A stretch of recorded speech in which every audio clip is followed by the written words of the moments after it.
Hello race fans, Peter Mackay here, welcoming you to the Apex Racing Academy F3 VRS Super Series, live from Circuit Spa Francorchamps. Joining me in the commentary box this evening is not Jack Canan. He is taking a week off, but it's an all-Italian flavour. We have Italian racing cars in the Stellara F3, we have an Italian producer, Marco Barbanera, and now an Italian co-commentator, Alessandro Dalladone.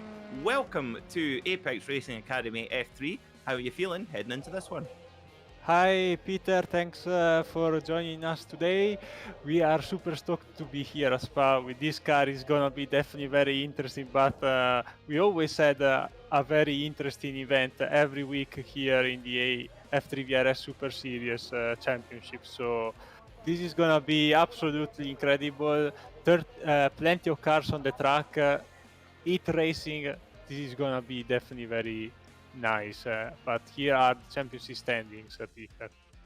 Indeed, yes. Let's have a look at them. And as Alessandro, as you rightly say, this new format this season has been a smash hit. And well, it's been Aleix Alcaraz who has mastered this new heat racing format here in the F3 VRS Super Series. He leads the championship by 30 points from Raul Hyman, who has been fast but prone to mistakes. In third is Aleix Alcaraz's teammate Vitolo Garcia, just 5 points behind Hyman in second. Karl Modov, the mechanic, he is fourth with Victor Anderson. Well, Victor Anderson, who is actually in the AM class, but as we've discovered, actually does quite a bit of single-seater racing in real life. So very much an AM by name rather than by nature. Francesco Fioroni is sixth with Max Bartolotta. Seventh, Matt Corona is in eighth with Stratos Kulakits is ninth and David Holland 10th. Christoph Herbigno is 11th and Arthur Fry 12th. So let's have a look how the AM Championship looks then. Victor Anderson leading by 27 points from the very impressive Sammy Venables with Kees Drost, still within touch, 30 points in arrears. Brett Pancari in the, commentary box favourite, the Jordan Peugeot in fourth, John Gordon in fifth, followed by Toby Ward, Luka Zivkov, Damien McMillan, Kevin Shine, and Waldemar Cardea, rounding out the top 10. Let's also have a look at the team championship. Well, it's the Spanish team, the Pliga racing team, who are leading by nearly 100 points from Delta Sport U4K with Squadra Course 3D RAP in third with my favourite, I love this team name, Fat Send, spelt PH of course, Fat Send Engineering in fourth with Sim Racing Team Netherlands in fifth. So the drivers are just out at the moment setting their qualifying times. Solo qualifying for the drivers. So they get out and lay down the best time they can with the whole circuit to themselves. We're looking at the number 116 machine of Bartolotta and the Squadra Course, the Italian car. This one, let's get him over the line. What can he do? Ooh, he does improve. A 2 minute 12.599. Good enough for third, but immediately outdone by his Italian colleague Vitolo Carchedi. Single car qualifying, so draft is not a big part of the qualification process, unlike we've seen in other events with multi-car qualifying, which obviously shapes differently the grid, as we saw also today in the real F1 qualifying. These tracks obviously take a very big portion as we are seeing right now with Carchedi on the straights. This car is very aero dependent, the drag is obviously very important, and we will see in the heats how busy it will be, especially in the opening laps, the straight with so many cars in such a little amount of time with the draft. Yeah, the draft is going to be critical, isn't it? We've seen it all season long, particularly at Road America. First time out. It's trying not to do much of this. Is 224. Lockie Brown, great to have him back again. He made his series debut last week at Bathurst after a mega shift at Le Mans, a 6-hour solo stint. Let's get Lockie over the line. What does he do? A 2 minute 12.010 is the pole time, but I don't think that pole that I don't think that time counted. Of course, here at Spa, Alessandro, the stewards here at Spa, they're particularly strict with off-track penalties. Oh yeah, indeed. This is one of the worst tracks for a safety rating in official races. Don't tell all the drivers who have been racing the official iRacing Demand Series this week at Spa. They probably lost quite a lot of their license. So also for qualifying, it's very, very important to keep the car in between the white lines and maybe give up just a few tenths here and there, but make sure to get a time in the books, because it's very important in short races to get a decent start position. You don't want to risk everything going through the consolation process, which is always very nerve-wracking. Absolutely, that is, you want to avoid that at all costs. So we go into 2 heat races where 12 cars qualify for the feature automatically. If you're not in the top 12, you have to go through the consolation race, where there are only 6 places for the feature race. And even if you do get one of those, you're starting all the way at the back of the pack. So you really want to avoid that consolation race at all costs. But we've seen a couple of high-profile winners. We saw, of course, Lockie Brown winning the consolation race by over 20 seconds in just 10 minutes of driving last time out. But also Karl Modov winning it convincingly at Interlagos 2 weeks ago. Now, Royal Hyman, he's puts it on pole again. The South African living in the UK, Asian Formula 3 champion in the real world, gets pole position by just a tenth of a second, so it's close here at Spa. But let's have a look how they line up for the opening heat of the day. Royal Hyman then will start on pole position for this opening heat, with Karl the Mechanic Modov lining up beside him in second spot. Vincenzo Carcetti lines up alongside Vitolo Garcia on the second row of the grid, followed by the Dutchman Brian Krohn and David McDonald. Sammy Venables and Matt Corona start on the fourth row, with Chuck Murrow, Mark Jones, John Vogel and Luka Zivkov rounding out the top 12. Derek Holland will start from 13th alongside Waldemar Cardea. Toby Ward starts from 15th, with Stephen Brown, Tony Seppola and Lockie Brown starting in 18th position as the Australian driver.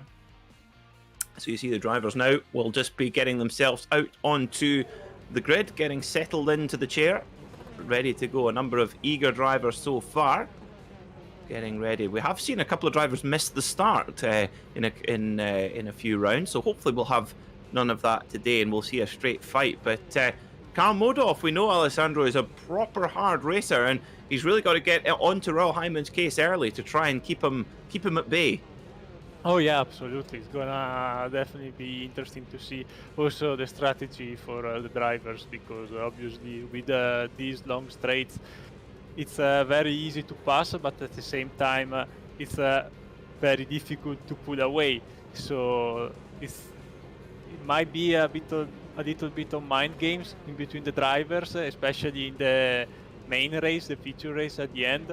But for sure, it's going to be interesting, as we see now almost everybody already made his way through to the grid, as Hyman is right the last one to grid, and we are about to go grid. We are indeed. Royal Hyman doing a bit of a Casey Stoner, who always used to love pulling up his MotoGP Ducati or laterally Honda up to his pole position grid spot at the end. But the lights are about to go up. We wait for them to illuminate. Here they go. 3 lights, 4 lights, 5 lights. And out they go. It's green here at Spa Francorchamps for the opening heat of the ARA F3 VRS Super Series. Now look at Carcetti up the inside. Is he going to get the place from Modov? I think he is. Brilliant start from the Italian, and he's right in the draft of Royal Hyman, who gets away from pole position. Yeah, brilliant start by the Italian driver. Now he's going to have a big draft here on the straight after Eau Rouge, but at the same time Modov will have a double draft in front, so it's gonna be a wild opening stretch here. Look at that. Royal Hyman goes to the inside line to defend, but Carcetti's got a brilliant drive. He actually gets his nose ahead, but Hyman has got the inside line. Smart driving there from the South African, and Modov, gee me, I thought Modov was going to have a look there as they head down towards the Brussels hairpin. Garcia there as well in this kind of shiny gold car. And oh, is that Venables? Venables, the AM class contender. He's off. He's lost his spoiler. Toby Ward has lost the front of his Dallara.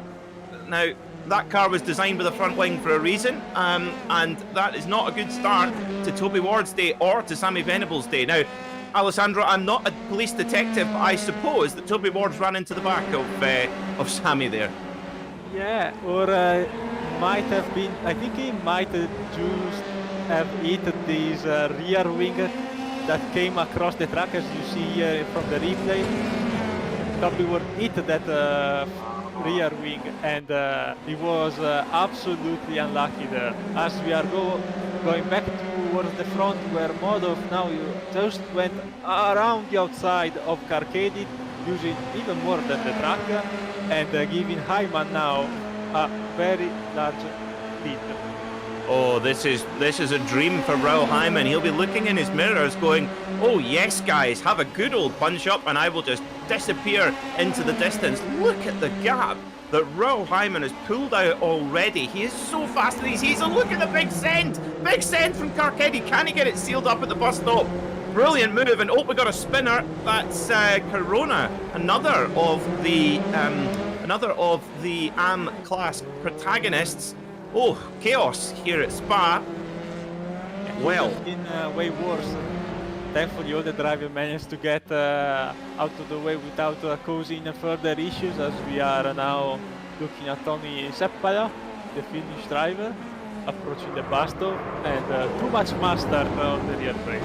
I love that. Brilliant. Too much mustard indeed. That is a perfect description. So, looks like Raul Hyman is checked out. He has. So it's going to be a battle between Carcetti and Modov here, and it's going to be a thriller. Look how close they are, nearly bagging the Hankook tyres together. Carcetti's got the inside line, so critical there into Le Com, and seals it up again, and oh, he's got it! Oh my word! Oh, it looked like Carcetti got it loose, and then Modov just ran into the back of him, didn't check up in time. Oh dear, the drama already. Wow. Yeah. Big implication for these two drivers who are fighting from P2 so hard. Now they probably find themselves fighting for a transfer spot in the Consolation. You can see Carcetti lost the car trying to get back into the racing line, and Modov there, nothing he could do. No, absolutely. Karl Modov, I don't think quite expected that. So he's got big front wing damage there, dropping positions heavily, and oh, that doesn't help. That doesn't help at all. Oh no, gets a big hit up the back there. I think, was that John Vogel? Yes. Oh dear, John Vogel giving it. Oh, not been a good start for Karl Modov. Now, we must remind you, dear viewer, that the drivers do have access to an iRacing fast repair. And what that means is they can bring the car back to pit lane under its own power, like Karl Modov is doing, or via an electronic tow, which does take a couple of minutes. However, if you can get the car back on its own power, like Karl is doing right now, you can get an instant repair, a brand new car, a brand new shiny Dallara. Send Dad the bill. Oh dear, oh boy, indeed. Oh my, Vitolo Garcia came from downtown Spa there. Oh, somebody off in the background. I think that's Modov. Wow, it's all happening here. David Holland not had a good start at all, so it's a disaster for Delta Sport U4K. But let's see if both Modov and Carcetti can come in, get a fast repair, and you never know, they might be able to get that transfer spot. A whole lot of drivers coming now to pit road. Jones, Carcetti, Modov all getting their fast repair. Holland is the last one at the moment going through directly to the feature race, the main race. So it will have definitely a very big cushion to 13th place. There is two drivers at the back and all the drivers in front. Actually, they just need to keep it clean, don't fight too hard, and they will definitely make it through to the main race. Absolutely, yeah. You just want to kind of get into the main race and then take your chances from there. But John Vogel, yeah, having a little bit of contact there with Karl Modov, and he got a bit of damage to the front of that Dallara chassis. A little bit of front wing damage, just a little bit of bent there. So that will definitely slow him down. So you see, here goes Holland. He's looking behind Matt Corona, who's had some troubles as well, had a spin at the bus stop, down towards the newly named Jackie X left-hander, a man who knows a thing or two about winning, to say the least, both in single-seaters and in sports cars. But look, here we go. David Holland, mirror signal manoeuvre, straight past into Pujon, and he's through. Nice and easy there. Yeah, absolutely. You can see clearly how Caruana is having issues with his car, doesn't really handle really well, but he has a 15-second gap to Jones, so it will be a matter of seeing if he can keep that 2 second half delta for the next 10 minutes, and eventually he will make his way through to the feature, as we are now with our leader, who has a pretty hefty lead on McDonald in second place. Yeah, he certainly does. This is where we're going to get a good impression of Raul Hyman's pace. 2 minute 13.0, two laps in a row. That's incredible consistency there from Raul Hyman. So we just need to keep an eye on that and see what his pace is going to be for Raul Hyman, and if there's anyone in the second heat who can match that pace. Now, Alessandro, we've seen it. Oh, is Matt Corona coming into pit lane? He's got some damage. But we've seen this so many times, Alessandro, where Raul Hyman has been on pole, dominant in his heat, and then makes really big errors in the feature race. He'll hope to put that right today. Absolutely. It's key. It's mandatory in these open wheelers to keep the car clean and not make big mistakes, because these cars are very, very fragile. As we see another too wide moment here for 6th place between Cardella and Brown, and the Brazilian managed, or other way around, Brown on Cardella, and the Australian makes his way through to 6th place. Now free track for him, and McDonald Kroon fighting now for 2nd place. Yeah, Lockie Brown showed great pace last time out at his home round in Bathurst, but showing his credentials today well in the feature race at this point in time in the top 6. But we look at David McDonald, who's now got the attention of Brian Kroon, the Dutchman, channeling his inner Max Verstappen here, or his inner Larry Ten Voord, through towards Stavelot and Campus. And then you really wind the car up then over towards Blanchimont, which will be flat out in these cars. So good is the aerodynamic grip. And so we see David Holland, he's up to 10, so he's making steady progress as well. And of course, although he only needs to be in the top 12 to qualify, of course, the more places that David Holland can climb up, the better the grid position he has for the future. Absolutely, and a battle we have to keep an eye on also between 2nd and 3rd place, but mostly for 12th and 13th, because Johnson, Carcadi and Modov are all really, really close, and this is the battle we have to keep an eye on developing in these last few laps, because this is the last transfer spot for the main race. Oh dear, this is going to be tight. Absolutely, well spotted there, Alessandro. That's of course, we know how close on pace Carcedi and Modov are. I would think that Jones is going to do very, very well to hold these guys off, because Carcedi and Modov are super, super quick. So we'll keep a close eye, and there you go, straight away Carcedi goes by at the bus stop where he pulled off that amazing manoeuvre earlier on in the race. Now, can Modov get by in good time? He probably will be able to. He's got a brilliant racecraft, and look at that, Karl Modov, fastest lap of the race, a 2 minute 12.5. That's quite faster than Hyman, our leader. Yeah, absolutely. Probably road speed might be the same, but obviously this big draft that is getting from the drivers in front is helping big time. As we see him already make his way through the outside and trying to get now Carcedi's draft, because obviously can't let him escape. This is key for Modov and even Jones. If he can to get the 12th place, he will avoid to go through another heat of 15 minutes where only 6 drivers will go through, and it's never easy. No, I don't like those odds at all. No, it's like a really difficult game of musical chairs here in the Apex Racing Academy F3 VRS Super Series. VRS, the virtual racing school. If you fancy driving as fast as Raoul Hyman or Karl Modov, give the guys at Virtual Racing School a shout. They'll be delighted to help you with your on-track performance.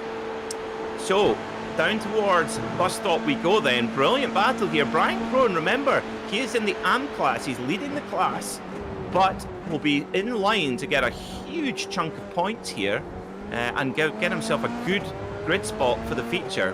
And with, well, the championship leaders in AM hitting, well, Victor Anderson not hitting problems, but Venable's hitting big problems. That's definitely going to play in Crone's favour.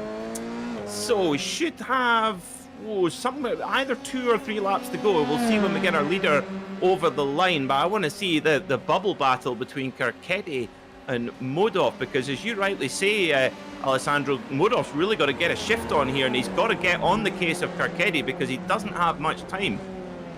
Yeah, absolutely. I think we might have 3 laps, maybe 2. We will have to keep an eye on Ayman when he crosses the line next time, but definitely it's not a lot of time, and Modov will have to make something happen. As Carcetti goes wide, but it seems that everybody likes to extend the track by a little bit, since off tracks and a limit in incident points in this event are a bit lenient. They can use all the track possible to get even more speed. Yeah, it was interesting there. Carcetti definitely trying the wide X and getting on the power early, but had a bit of a wiggle there on the kind of artificial grass or on the paint. So look at that, Modov now right on his case, got a great draft down the Kemmel Straight. Into Les Combes they go, and Carcetti, he will be looking in his mirrors now thinking, oh, go away, leave me alone. Can't get rid of you, Karl Modov. Karl Modov in the 148 Delta Sport U4K machine. And impossible to call who is going to get this last spot. Of course, something could happen in front of them, and if somebody faltered in front of them, they wouldn't necessarily need to battle over this, but I don't think they'll be able to take that risk. Yeah, absolutely. You need to get this position as soon as possible and try to maintain in front. It's not gonna be easy, but you can see on the background the car of Vogel in 11th place. It is not as fast as these guys, so they might be catching him before the end and give both the chance to go through, but still, nonetheless, they make this happen. They will still start at the back of the grid, so it's gonna be tough. Oh, we have a Mauro. Oh, this is Christmas come early for Karl Modov, because Mauro is gone into, oh my word. Oh, gee, up the inside at Blanchimont. That, oh wow, that is a big move there from Karl Modov. Well, maybe someone needs to get on the radio and tell him that Mauro is in the pit lane, so he doesn't need to get this spot. Oh, Carcetti's going to try it. Oh, banging wheels. Oh, no. Oh, that was always going to happen. It's such a bottleneck in there. And Carcetti, well, he hangs on. Mauro's back in the... Oh, this is going to be close. Oh, my word. It's all happening here. Still side by side for second place. Cronin goes by McDonald and gets the second place, as we see Carcetti coming out of turn 1 side by side with Mauro, and it's true, but I think he has a little bit of damage out of that hit, so it's not gonna be easy for him to fend off the return of the AM driver. No, that is definitely problems there for Carcetti. The car looking very, very loose, but Karl Modov's got more problems of his own, but he has got past John Vogel there as well. So exactly what you... Oh, dear me. Oh, goodness me, there's more dents in that Dallara than, well, a Fiat parked in Milan. That is extraordinary. How many bashes that that car of Carcetti, and he's just gonna hang on, it looks like, for 12, but it's it's not. No, you're right, it's definitely not. But we've got the white flag, and this man, he doesn't care. He is having a beautiful drive in the Belgian countryside. Raoul Hyman 7.5 seconds quicker ahead of Brian Crone in second. As his rivals falter, Raoul Hyman has set himself up once again for the front row for the feature race. Raoul Hyman is your winner once more in heat number 1. And as you said, Alessandro, this is going down to the wire for the last spot in the feature race. Carcadi has much more damage. Mauro with a perfect car after taking a interesting decision since it was last lap essentially, giving up a lot of track position, but still seems like he's gonna be able to get his way to the feature race as a Brown fends off Holland and gets 8th place in this Heat 1. And we have the last few drivers coming to the finish line. And there you go. Mauro is going to get that last spot in the feature race. Carcedi, he has to go to pit lane. He is... might have got a penalty for too many incidents. Maybe. Could be. So Carcedi, he gets the checkered flag in 14th, so he will have a strong grid position for the consolation race, but not where he wants to be at all for the number 155. And we see after we get the official results if there was any pending black flag. It will definitely be lower on the grid for the consolation. But Raul Ayman, what a beautiful drive! Very relaxing drive, we must say. It certainly was. He made it look very, very easy. I'm sure it wasn't, but brilliant drive once more from Raul Hyman. But can he do it in the feature? That's the demon he needs to put to rest today. Brian Krohn finishes second, an amazing drive from the Dutchman for Indy Autosport. David McDonald finished in third with Lockie Brown, the Australian, getting up to fourth. Lukas Zivkov was fifth with Valdemar Cadea sixth, followed by Vitolo Garcia, Stephen Brown, Derek Holland, Karl Modov rounding out the top 10, John Vogel in 11th, and Chuck Mauro getting the last spot on the feature race grid. So, heat number 2 then. David Holland starts on pole position with Christophe Herbignon alongside him. His teammate, of course. Max Bartolotta starts third with Stratos Kyriakidis fourth, followed by Victor Anderson, Arthur Fry, Stephen Brady, John Gordon, Daniel Silver, Kevin Kittelman, Brett Pancari and Case Drost. I hear revs up. We're about to go green. And we are green here at Spa once more for the second heat, and David Holland gets a perfect start, dashing his Dallara off the line. But look at Bartolotta. Is he going to try and get up the inside of the Belgian bullet? Christophe Herbignon. Oh, we got a spinner. That's Arthur Fry. Arthur Fry, one of our championship contenders, has made an error. Oh, that could be very costly indeed. But there goes Christophe Herbignon in second, and it's a Delta Sport U4K 1-2 throw rouge. Yeah, let's see if they put side by side, trying to not give any space to the Italian drivers on their back. He will try to make it 3 wide through the middle. Wow, that is, oh my word, Bartolotta splits the Delta Sport UK cars there. Absolutely incredible. But David Holland just about defends there. But look at Herbignon. He's going to have a dive up the inside. There he goes. Oh, Bartolotta very cleverly gives the room. Oh, but look at that. Oh, he's like, Holland's gone wide. Now, does he maintain the position? He does, but he slows up his teammate Christophe Herbignon in second there, and that allows Bartolotta to get on the case. But we've also got Victor Anderson, Stratos Kyriakidis, and John Gordon in there too. A very, very interesting start. We have still a packed top 5. So when we will go, we have a car going very, very backwards here, a Ferrari.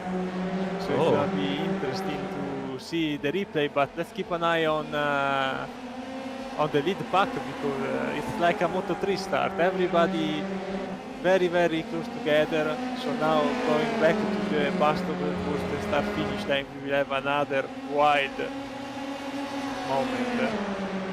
Definitely. It's like a Moto3 race, isn't it? The drafting and the bunch racing, it's absolutely superb to watch. But Christophe Herbignon, he looks in a very racy mood today, but so does Max Bartolotta. Now, will Bartolotta try to do the same as his teammate Fioroni and go for Carcedi, and go for the inside? No, he thinks better of it. And up they go, the complete lap number 1. Brilliant stuff here at the front here in heat number 2. I don't think this is going to be a cakewalk like Raul Hyman had in heat number 1. Oh, definitely. This is definitely setting up to be more spicy up front, with the 2 Delta Sport U4K drivers leading, and Max Bartolotto Squadra Corse In third, speaking of Squadra Corse, I caught on the standings from the last hit that Carchedi got indeed a penalty, so we will start in last in the Consolation. Oh dear, that's not good news then for Vincenzo Carchedi. And look at his teammate, Marx Bartolotta, drags past Christophe Herbigno, and he goes into second place. Herbigno back to third, and here goes Victor Anderson batting with Stratos Kyriakidis. They just about bang wheels, and Victor Anderson is through. Now remember, Victor Anderson is in the AM class, but he knows all about racing in these types of cars, both in the sim and in the real world as well. Oh, dearie me, this is close. And look at John Gordon as well, the AM class driver for Fuga Simsport, right in there as well. Yeah, absolutely. This is a beautiful racing. You see passes in the front, in the middle, and at the back of the field. A bit more quiet, let's say, compared to the Heat 1, as the drivers are still side by side. This is for 8th place, or 9th place, sorry, as Kittelman make a dive toward the inside and goes through and gets back the 9th position on Punkari. Yeah, riding on board with Poncari in the Jordan Peugeot liveried machine. A beautiful car, but that was a great move there from Kittelman at quite an unfavoured spot, the Fania chicane, but makes it through. Brilliant move. So back towards the front then, Bartolotta. Oh my word, he's got Christophe Herbigno hanging it around the outside. This is gutsy. Oh my word. But Bartolotta spots it coming and makes sure he covers the inside. But Herbigno sends it around the outside, and you'll get the switchback here. Will he get it? Bartolotta goes a little bit wide. And oh, side by side, fantastic stuff. Now Bartolotta has the inside line for Lecom. Sorry, La Source, my apologies. Oh my god, I'm getting too excited here. Wow. But all the while, look, this is allowing Holland to escape at the front. Absolutely, this is playing the game of his teammate, giving him the chance to pull away.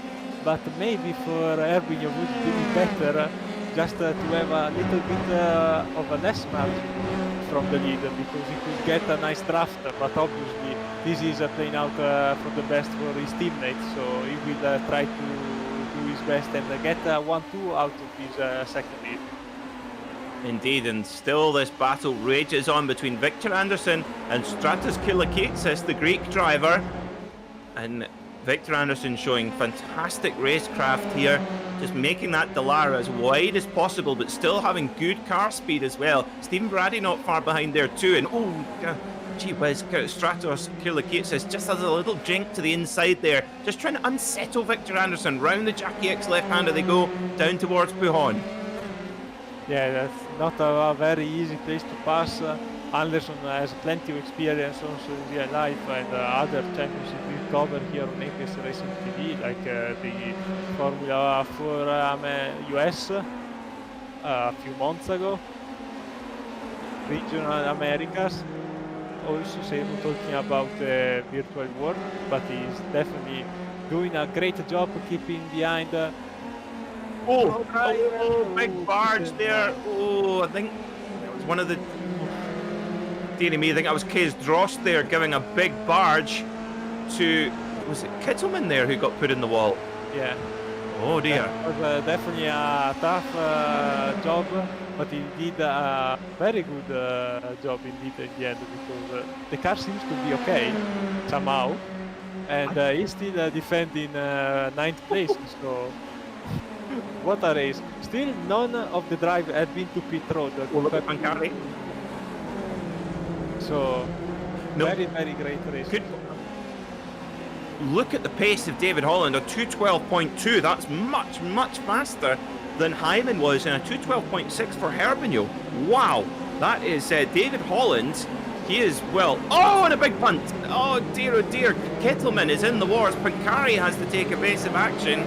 Oh, a classic last source incident there. Yeah, let's check the replays, thanks to Marco, from this beautiful Jordan Peugeot Pancari, who sees everything happen in front and has to go all the way around and let essentially everybody through, and find himself now in 17th position. It's a pity there for Brett Pancari. Nothing he could do. and he was on the fringes of the bubble battle, but still plenty of time to go. We're just at half distance already, so Arthur Fry, that spin has really cost him one of the pro class championship contenders, but he is into the business places now. He's into the top 12, which gives him an entry to the feature.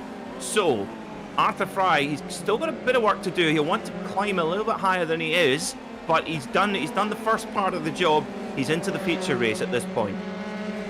Yeah, definitely a very good job, but we have still half race to go, so anything can happen up front and at the back, while Anderson is still fending off the Greek driver Stratos Kirlakti. It's complicated. I'm not very good with names. I tell you what, if you could be named after any car, I'd want to be named after the Lancia Stratos.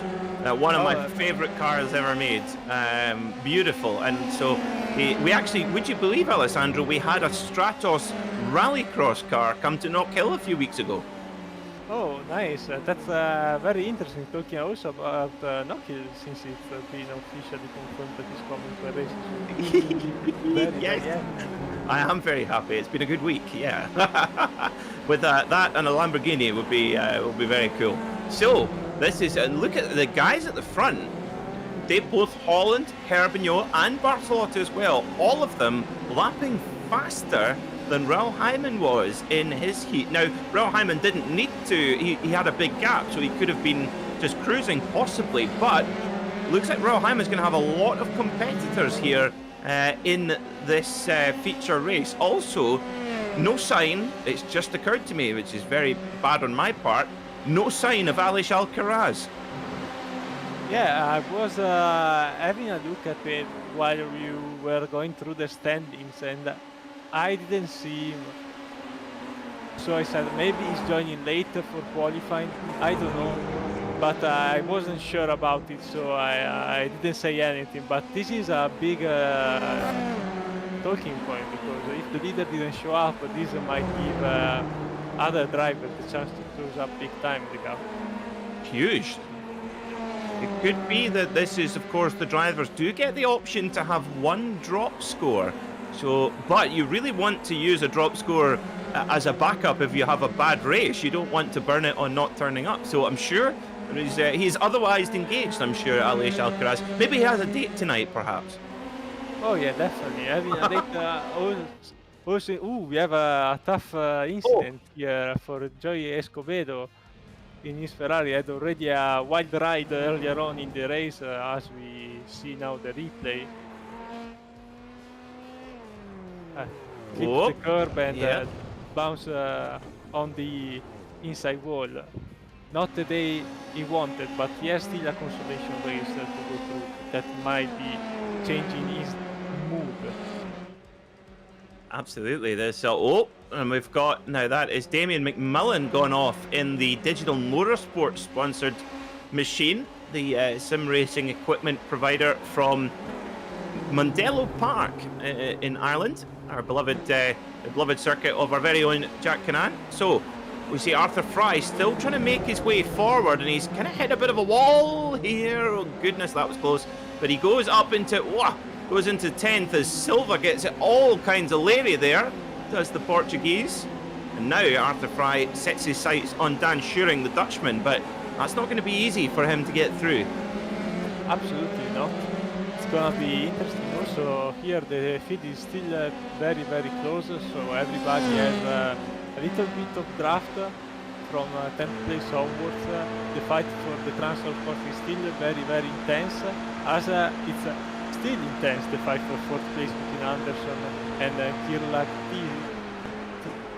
I can't say. I will refer to Stratos.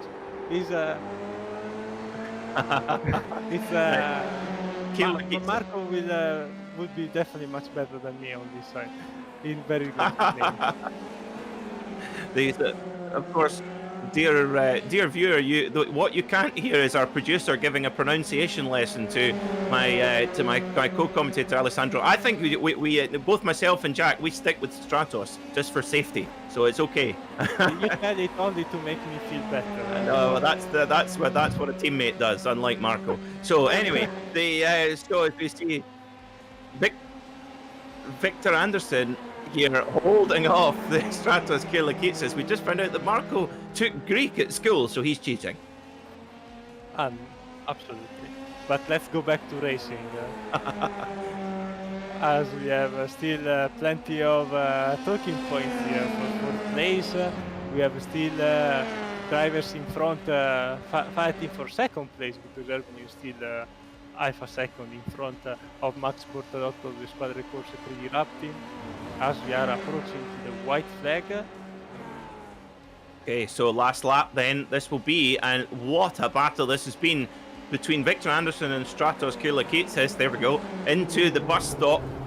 And Victor Anderson has been so impressive. Now, of course, if you're wondering, if he's a real-life racing driver, what is he doing in the AM class? Well, the way that it works is that every driver on the iRacing service has an I rating, which is calculated by a driver's results.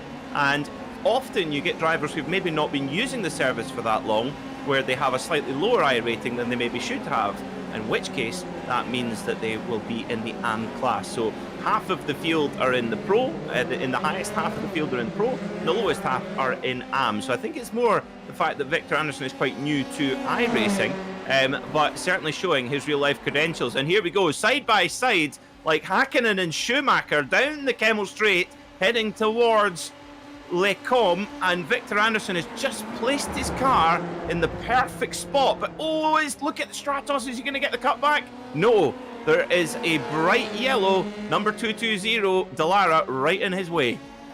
Yeah, absolutely great fight. Anderson with the experience, putting always the car where it needs to be. But also kudos to the Greek driver, who is keeping it clean and safe, because obviously, yes, it's about a fourth place and still getting points for the championship, but mostly it's about getting into the feature race safe and sound without any incidents and a decent grid position.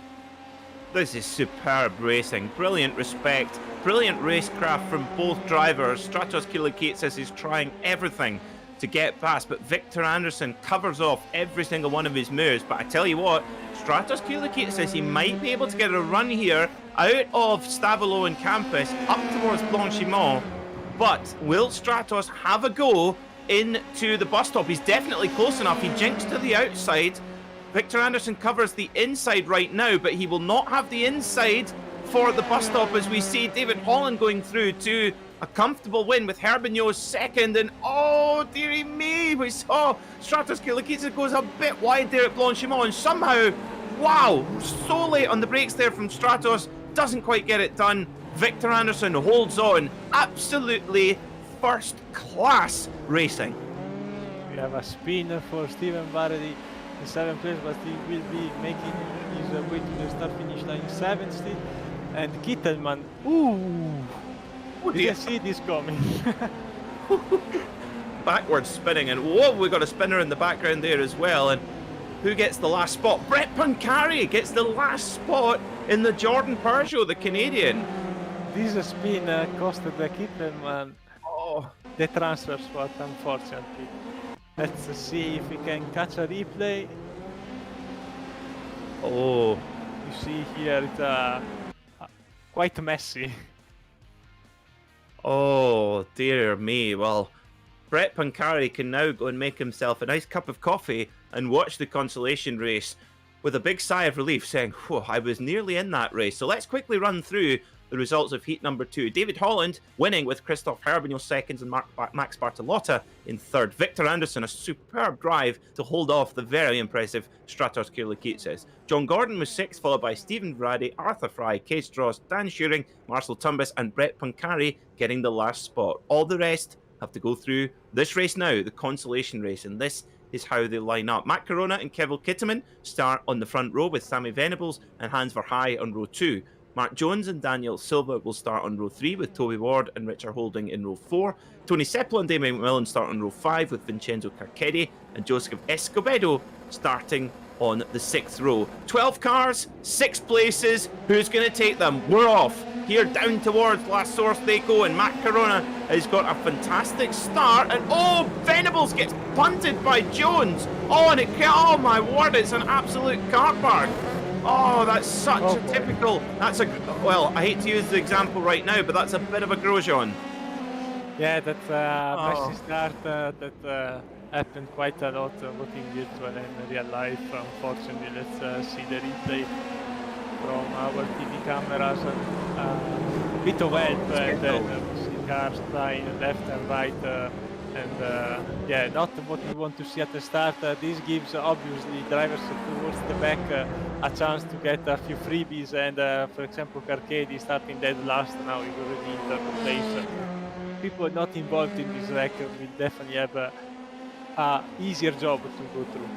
Definitely, that took out a lot of key contenders there. As look at Corona goes wide, Kittelman goes through, but then Corona cuts back. They go into Jackie X. Who's going to give best? Neither of them. They both get through safe, and Corona goes right into the back of Kittelman. He's on his case. Will he have a look into Pujon? I've never seen that work. Oh, so close here as they go around using all of that magnificent aerodynamic grip. It's like driving on a Scalextric circuit in one of these fantastic single-seater cars. But Carcetti, as you mentioned, Alessandro, made a really good move up the field already. I'm expecting him to win this Consolation race. He does have a lot of pace underneath that car, but he'll just have to try and keep it clean, try and keep it safe. But we see it so often as Tony Sepolo has hit problems. We see it so often there at La Source. We saw it in Formula One. I remember I think it was the 5th or 6th race of the Halo, and Fernando Alonso's McLaren getting pounded straight over the top of Charles Leclerc's Alfa Romeo at that point, and that certainly showed that the Halo is a useful piece of equipment, and that was at La Source, I remember distinctly. So look at that, Carcetti going straight around the outside, and Corona making no protest at all. Yeah, absolutely great racing up front. We saw in the meantime also Toby Ward having trouble with his Dallara F3. Cold tires perhaps, or previous damage from the start, and Toby Ward unfortunately is around. Yeah, he nearly had it as well. He nearly got a big tank slapper on there. But he is in 7th, so it would just need one driver to hit problems in front of him, and he would still get that invite to the feature race. But here goes Carcetti round the outside.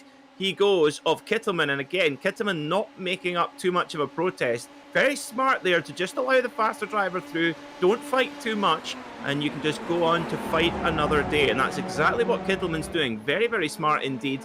And he'll just be able to try to follow Carcetti home. And these guys, they're safe in the feature at this point. Yeah, absolutely. It's a very short race. It's only 5 laps. The drivers obviously know that, and Carcetti has showcased always to have a very fast car, so it's pointless to fight really hard.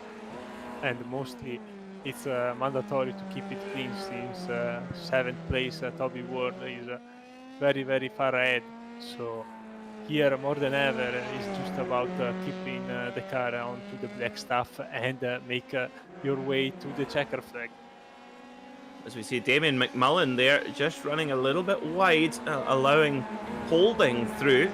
I have to say I love the paint scheme on that particular car of Damien McMullen. It kind of has the Mystery Machine colours from Scooby-Doo.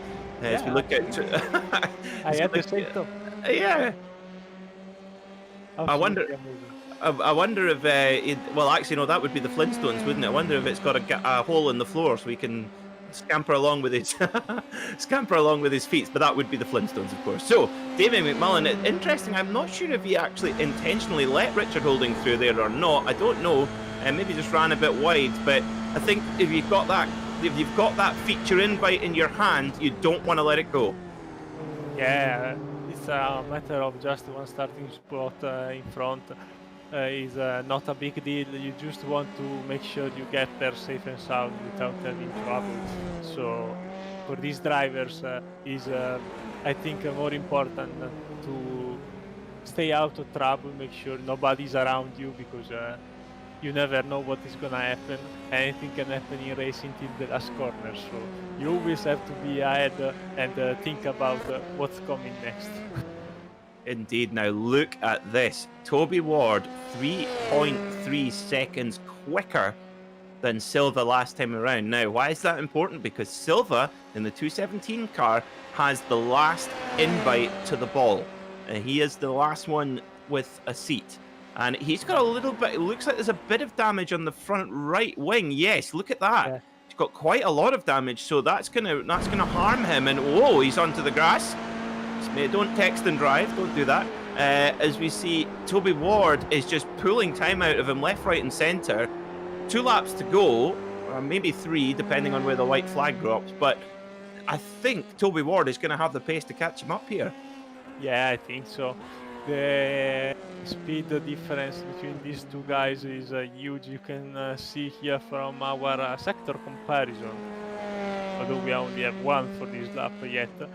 Ward already gained almost 2 full seconds, so I expect him to gain even more in the last sector, where speed is gonna matter even more.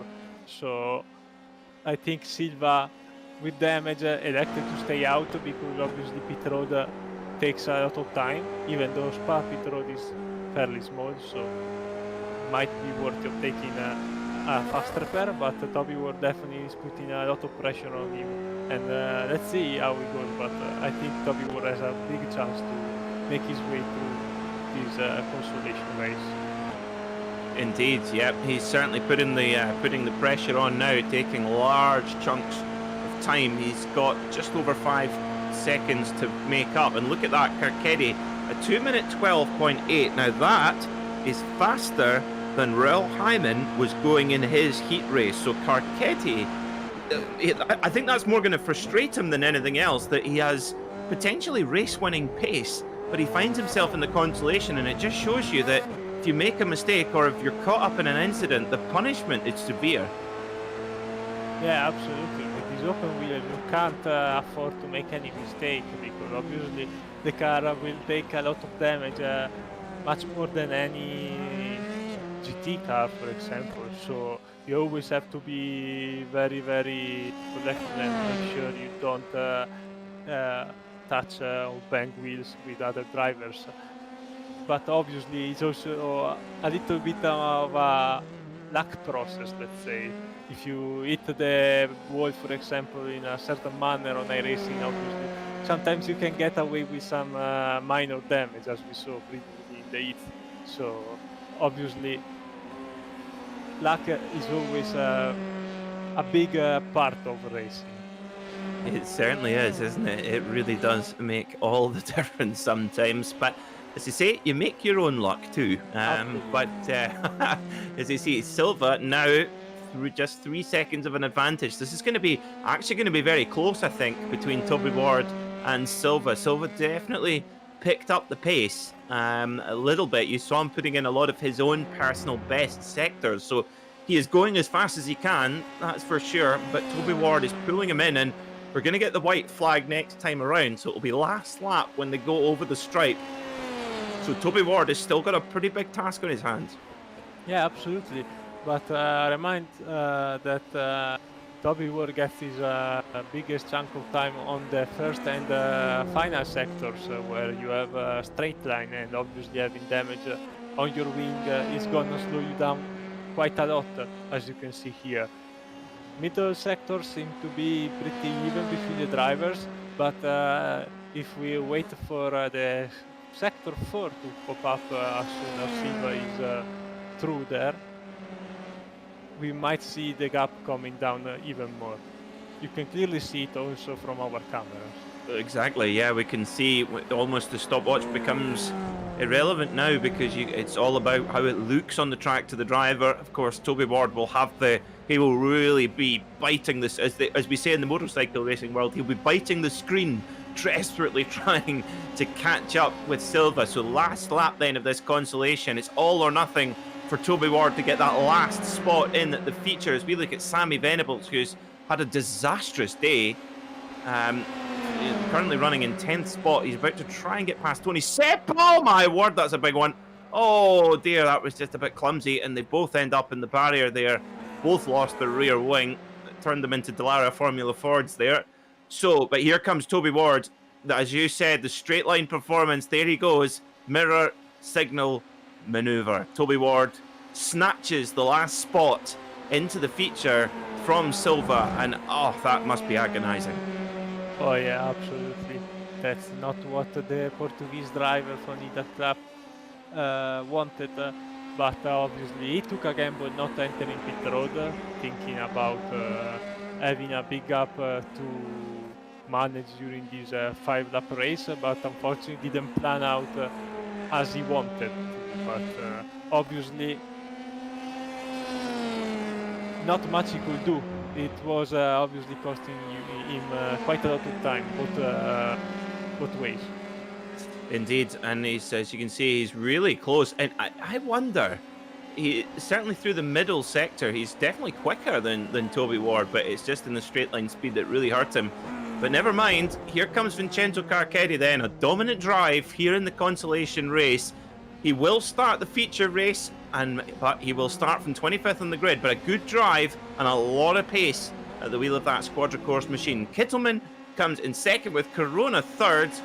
And here comes Toby Ward. He hasn't got this just about sealed up yet. A couple more corners to go. A couple of nervy corners. Silva is there to take advantage of any mistake. But one more section to go then for Toby Ward to get that last spot in the feature. Into the bus stop he goes. Nice and early on the brakes. Little jink to the right. Little jink to the left.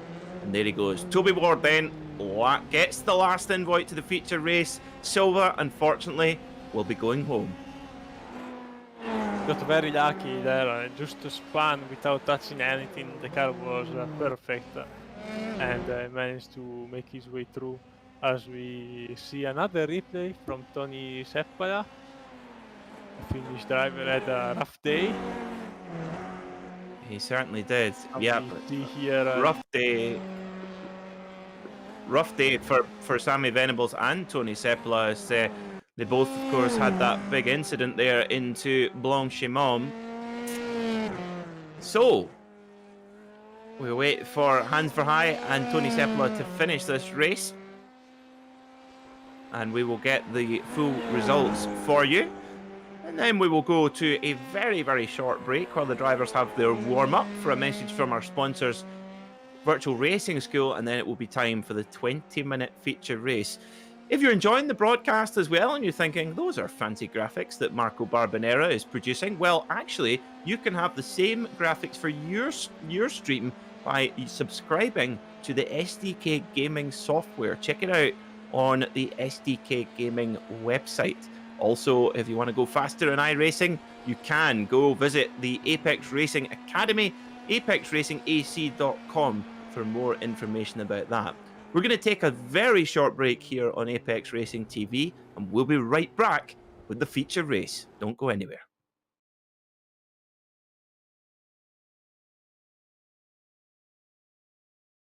Virtual Racing School was developed to provide support to the next generation of sim racers. No matter if you're a rookie or veteran or what car or track you'll be racing, our goal is to provide training every step of the way.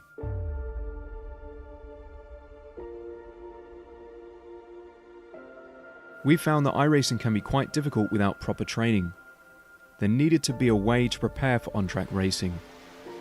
With VRS, you can literally learn from the best sim racers in the world, including 4-time NASCAR iRacing World Champion Ray Alfala. And Ray Alfala is a 4-time champion of the NASCAR Peak Antifreeze iRacing Series. 3-time iRacing Grand Prix World Champion Martin Kroenke. Martin Kroenke becomes a 3-time world champion. Rallycross World Champion Mitchell de Jong. Mitchell de Jong is now champion for the iRacing Rallycross World Championship Series. And many other top sim racers. Data packs include everything you need to start learning. Our World Championship coaches create the data packs by setting a hot lap or a series of fast laps for you to compare, analyze, and replicate. Data packs also include a tutorial where the coach points out techniques they use to hit the fast lap. This gives you access to the latest driving techniques and setups before you even hit the track. Sign up for a free account and download the VRS telemetry logger. With this application running seamlessly in the background, your laps automatically start syncing to the VRS website. From there, you can analyze and compare 2 laps of your choice, whether it's your data, the coaches, or your teammates. VRS will automatically target improvement opportunities so you can get up to speed even faster. VRS also makes it easy for you to request and schedule one-on-one or group coaching sessions. These sessions can range from 30 to 90 minutes, and you can select the car, track, and setup combination of your choice. Visit virtualracingschool.com today to sign up and get started.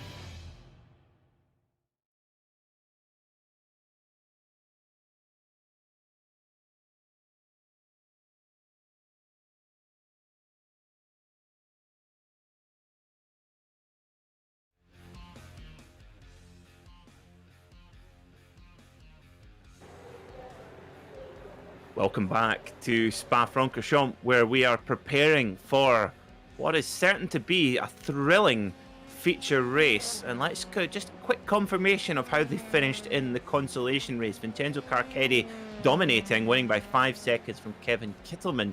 Matt Corona third, Richard Holding fourth, Damien McMullen was fifth, with Toby Ward getting the very last spot in the feature, just edging out Daniel Silva. Now, this is going to be a really interesting feature race because we have a number of drivers with a lot of pace. We've got David Holland, Karl Modov, Raoul Hyman. There is plenty of protagonists who could be up the front here.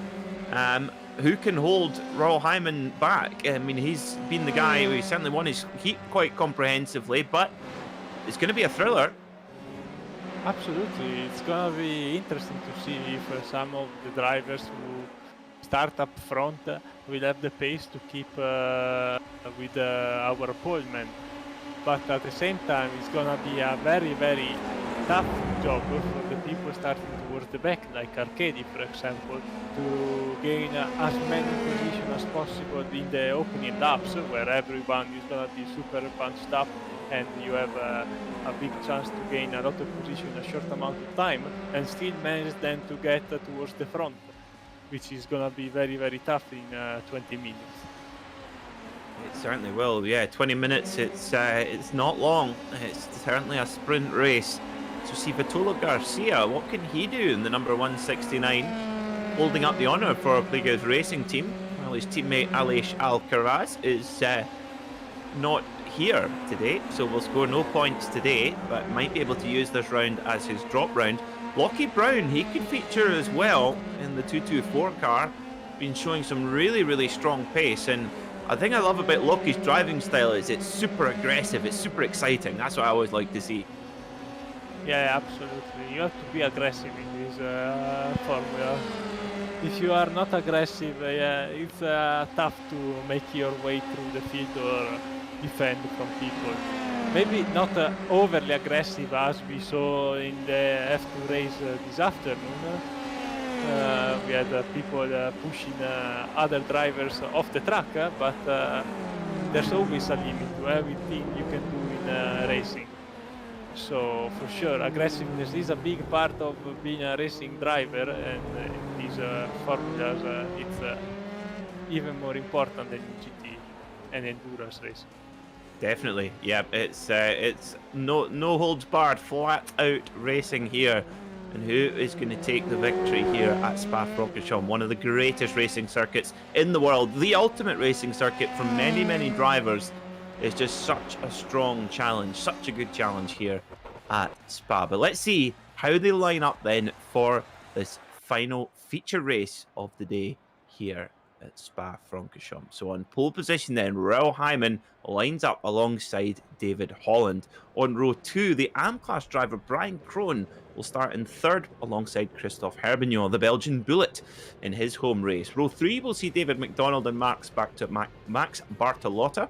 Row 4 will be Lockie Brown and Victor Anderson. Luka Zivkov and Stratos Kulakitsis start on the 5th row, with Waldemar Kardea and John Gordon on row 6.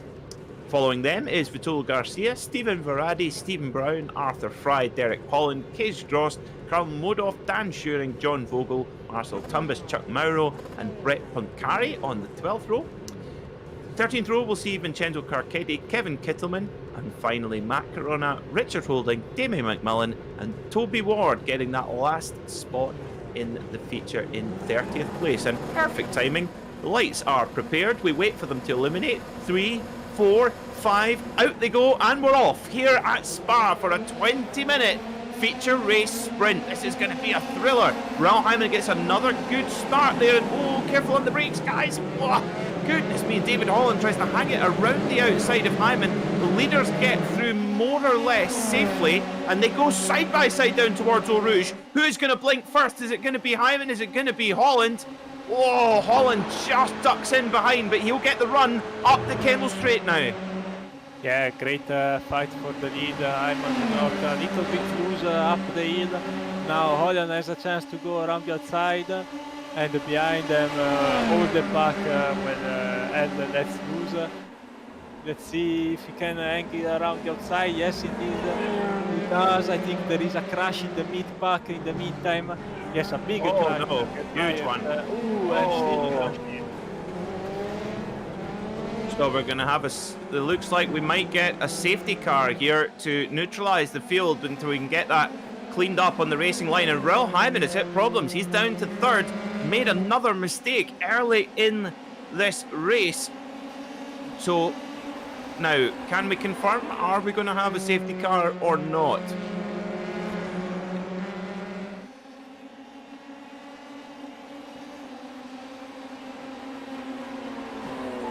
Okay. The looks like we are going to have a safety car, where that can be called.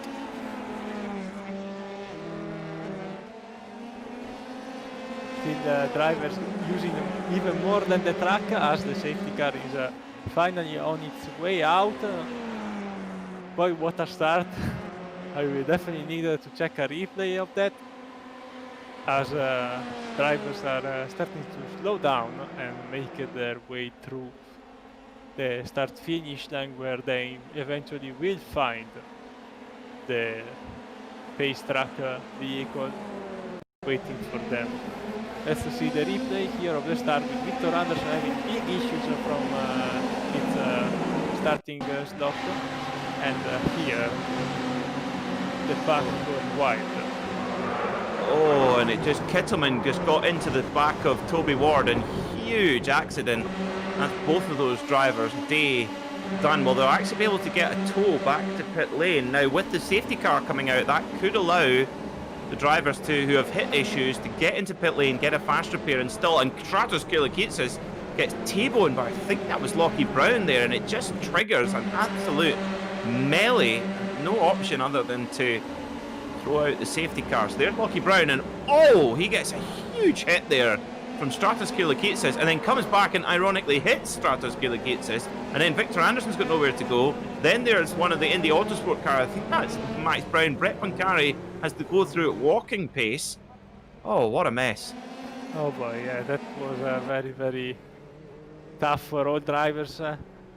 We had a 4 wide action on on the front stretch here, and then obviously plenty of drivers involved. We have Max Bortolotta, Lockie Brown, the Stratos, the Greek driver, Steve Brown, Carcetti, so both Squadra Corsa 3D Rap cars are in the pits, and Kevin Kittelman still in the pits, so I think they used the tow button to go back to pit road, as also other drivers use their fast repairs per car, and now are about to line up behind the pace car. So the field is now neutralised behind the Porsche 911 pace car. So Chuck Mauro, is he involved in it as well? You see, Brett Poncari did a great job. He just slowed down. You could see it happening. Look at him there in the 235. He actually gets right on the brakes, comes to nearly to a stop, and that has kept him in this motor race with a straight race car. And oh, massive hit there. Well, we said Lockie Brown was aggressive. Well, he met his match there with Stratos Kilakitsis, and that really was the dynamite that set off the major explosion there. Wow. And Stratus Yeah, beat it is- what? And went then hitting the OC, the driver there.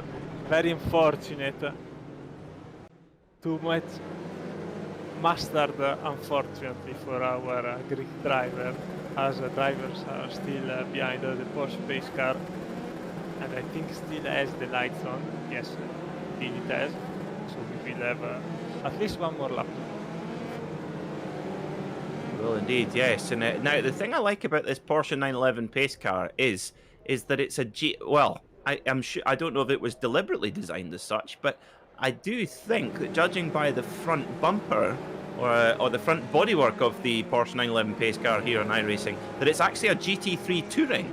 Because it doesn't have the wing at the back like a normal GT3 would, but at the front, if you look at the front of the Porsche 911 pace car, it does. Look at that. That is a GT3 Touring front. And yes, I am that much of an anorak. No, I would have never spot that. I wouldn't even collect the difference between one and the other. Terrible. If you give me a car to drive, I will drive it, as we see some issues still for Ducky Brown. What? I think he had some issues coming out of the pits. Oh, yeah. Seems like the car didn't fix properly. Oh, Lace gone on strike. Well, now you'll see a lot of the drivers here. You'll see them weaving back and forth behind the pace car here. Now that is to try and keep the temperature in the tyre. The tyre temperature is so important here. These Hankook slick tyres, they're fantastic when they're warm. They are horrible when they're cold.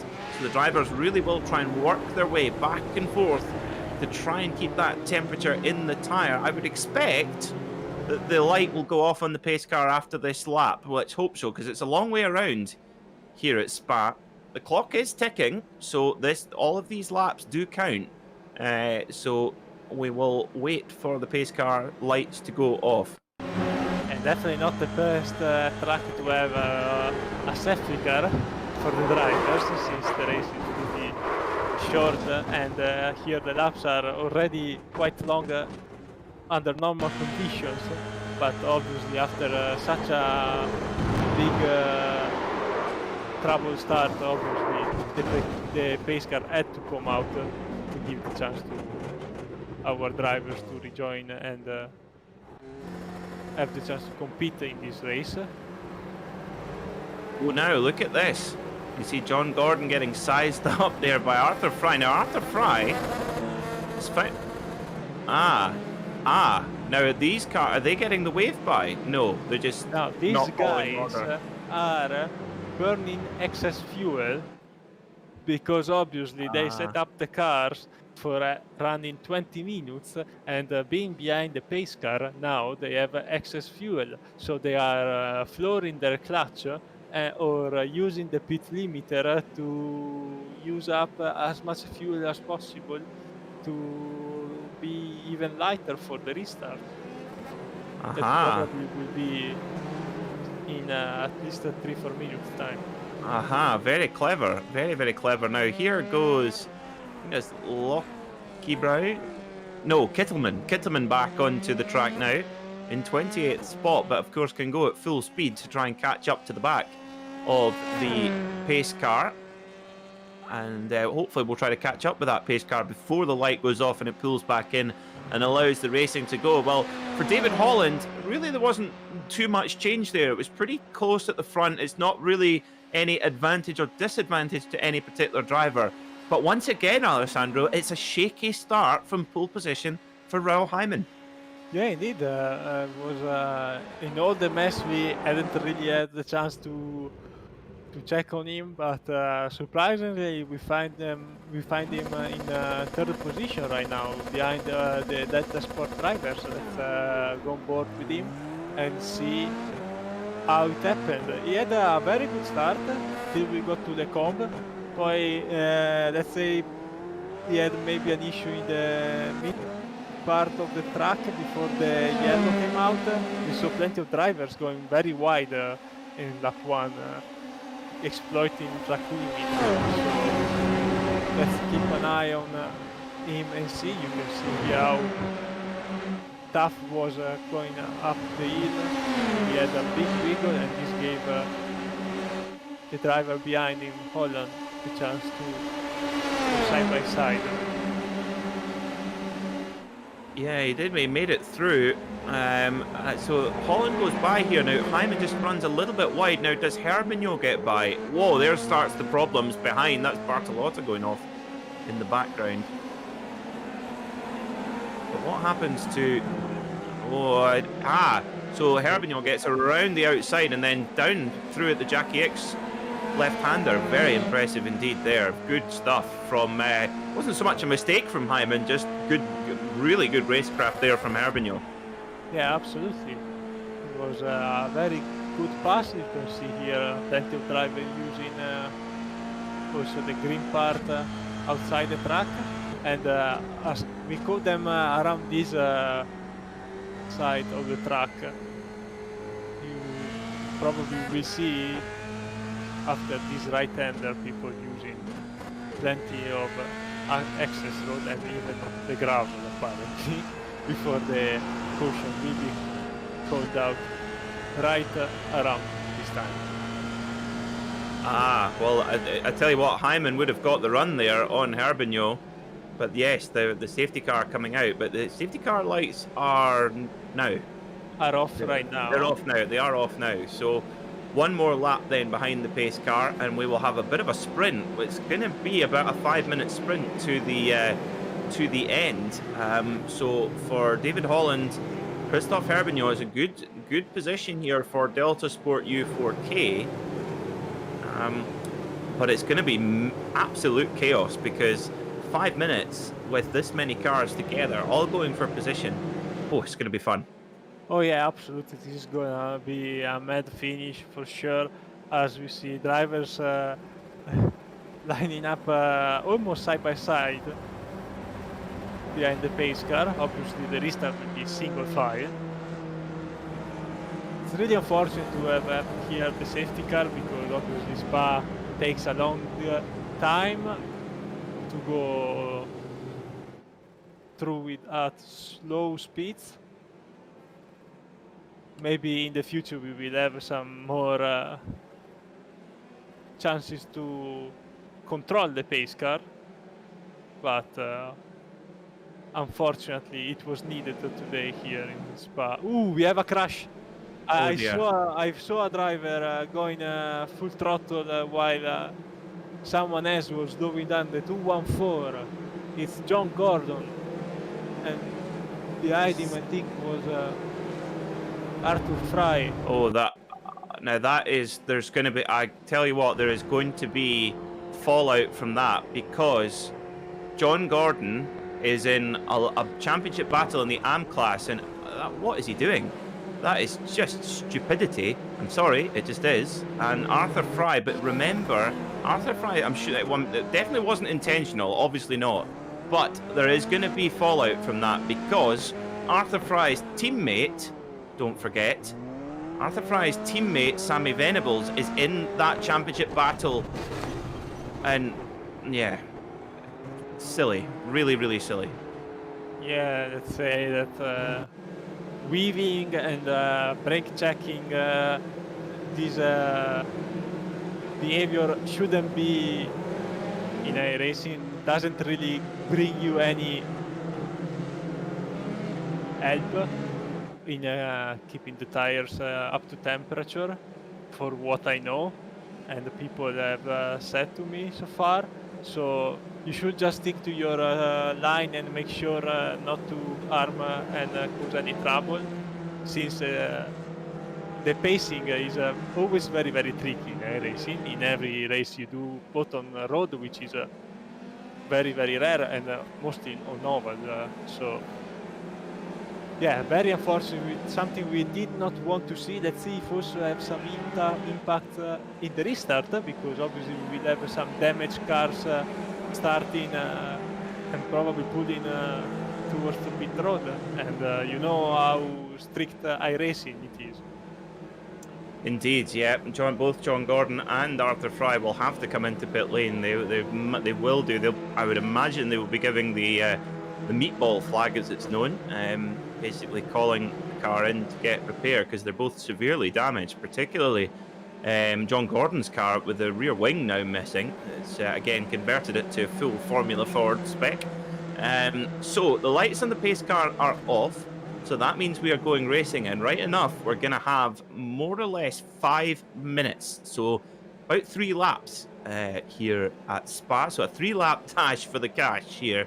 It's going to be a thriller. David Holland sits in the lead with Christophe Herbignot's teammate right behind, but Raoul Hyman, the pole sitter, don't forget, is there in the 138 machine. Who's going to win? Well, they don't go anywhere. This is going to be a fantastic spectacle. David Holland gets a nice wide entry and a little bit of contact there between... Oh, well, that is interesting. That is a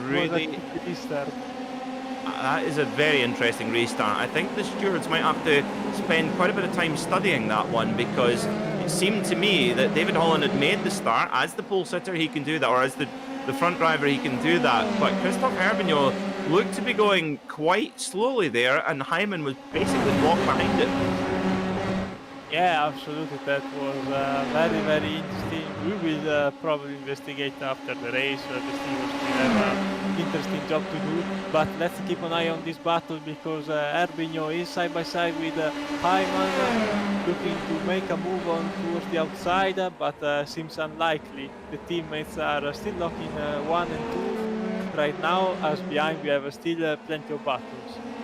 There's battles up and down the field, but look at this, David Holland leading, but Raoul Hyman is really in a hurry to try and get back to the front and try to get onto the case of David Holland. So we've really had the order shaken up quite a bit here. A few drivers dropping back and dropping out of the race due to issues, but some drivers have actually been given a second chance, because think about Kirkedia, for example. He'd been in trouble, but was able to get a fast repair, basically. And interestingly, listening there, Raoul Hyman just having to... Oh, we've got a crash. Big crash. Got cars across the field there as well. Vitolo Garcia. Oh, Vitolo Garcia, 3rd place in the championship, into the wall. So big problems for him. So already, as we thought, the frantic nature of this 3-lap dash has caused problems. It's Herbignot's in the gravel. Yeah, Herbignot had the same issue in lap 1 before the safety car. Now this will give Hyman, as we were talking during the safety car period, the chance to go through. Is essentially the same pass he was about to make before the yellow was called, and he now has the chance to try to really nail Holland for first place. Okay, that's a critical point of this race. Christophe Herbignot, a little bit of a mistake on the exit of Campus and Stavelo, and that is allowed David Holland to... Oh, it's allowed Hyman. Oh, big crash at the bus stop. Oh my word. Toby Ward in the wars again. Stephen Ferrari hits the pit wall. Oh my word. And look at Karl Modov. He's up to 4th position, so he's really climbed a lot of positions, and he's into this leading battle now. Brian Cronin in the AM class is in 5th, with Zivkov also in the AM class in 6th. It's all happening here. But Raoul Hyman getting past Herbignot, that's critical. But Holland has an 0.8 of a second lead all of a sudden. Yeah, Holland has a big margin. I don't think we have any chance for a pass for 2nd place right now. Now Hyman will have to do his best to try to reduce the gap from Holland, because if he keeps this margin, there is a chance for Herbignot to make a pass in the next straight, as we now go towards the back. We are still in the front right now with Herbignot, Holland, Hyman, and also Modov, the American driver, in 4th place, doing the 4-way group in the lead. Yeah, it's fantastic, and they're going to get the white flag this time around. So when they come over the stripe, it's 1 lap to go. So can David Holland hang on to that advantage?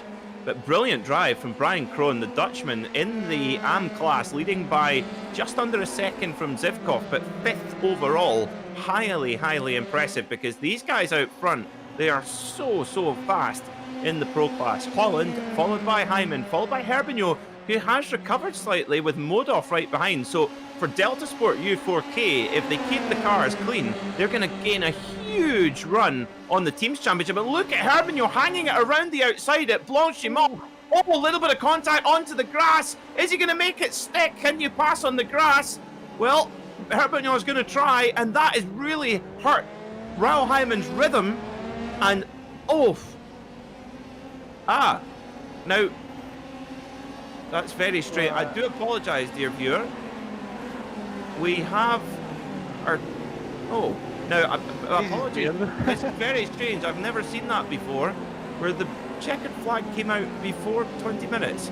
That might be something to do with the safety car. I don't know. But you can tell our drivers are all quite confused as well. This is the flagman's fault. Blame Barney. Hashtag blame Barney the flagman. Yeah. We will have to file a complaint to his superiors today. That's going in his appraisal, his end of year appraisal. Going, you certainly have not short of enthusiasm, but in flying the flag, but putting it out one lap too early. I have to say I've never seen that before. I do not know why, but Herbigno here. I mean, what a unbelievable move. Well, attempt at a move, but Raul Hyman did very well, not only to avoid the contact, but actually defend his position, and Karl Modov nearly tries to pick his teammate's pocket, but Raul Hyman finishes second then, and what a bizarre feature race, Alessandro.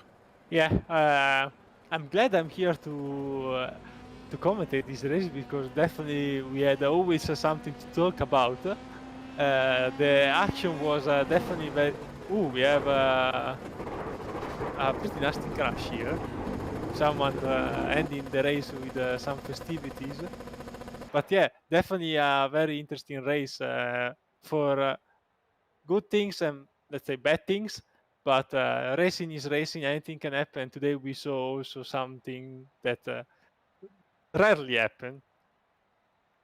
It certainly does rarely happen. Well, after all of that, David Holland comes through all of the trouble and wins by 1.5 seconds from Raul Hyman, who puts together his best feature race result in a number of rounds. Christopher Herbigno gets the last spot on the podium with his teammate Karl Modov in 4th. So 3 Delta Sport U4K cars in the top 4. A big move for the team championship.